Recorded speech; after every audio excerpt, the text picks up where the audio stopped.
Welcome to waves media Telugu. Road ప్రమాదాల నివారణ కోసం ప్రత్యేక రోడ్ సేఫ్టీ డ్రైవ్ నిర్వహణ. గుంటూరు జిల్లా ఎస్పీ వకుల్ జిందాల్ ఐపీఎస్ ఆదేశాల మేరకు జిల్లాలో రోడ్డు ప్రమాదాల నివారణ కోసం ఈరోజు సాయంత్రం 5 గంటల నుండి రాత్రి 8 గంటల వరకు ప్రత్యేక రోడ్డు భద్రతా డ్రైవ్ నిర్వహించిన పోలీసు అధికారులు మరియు సిబ్బంది. రోడ్డు భద్రతా డ్రైవ్లో రోడ్డు భద్రతా నియమాలు పాటించని వారిపై 334 కేసులు నమోదు చేసి 2,54,755 రూపాయలు జరిమానా విధించడం జరిగింది.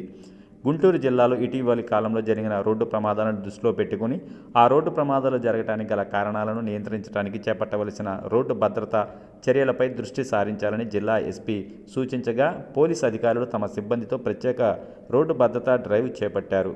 జిల్లాలో తరచుగా ప్రమాదాలు జరుగుతున్న టాప్ 10 పోలీస్ స్టేషన్లు గుర్తించడం జరిగింది. అవి Nallapadu west traffic, Tadepalli east traffic, Medikonduru, Peddakakani, Mangalagiri rural, Chebrolu, Mangalagiri town, Tadikonda. ఈ ప్రత్యేక రోడ్డు భద్రతా డ్రైవ్ దిగువన పేర్కొన్న అంశాలు ఉన్న పోలీస్ స్టేషన్ పరిధిలో నిర్వహించాలని సూచించారు.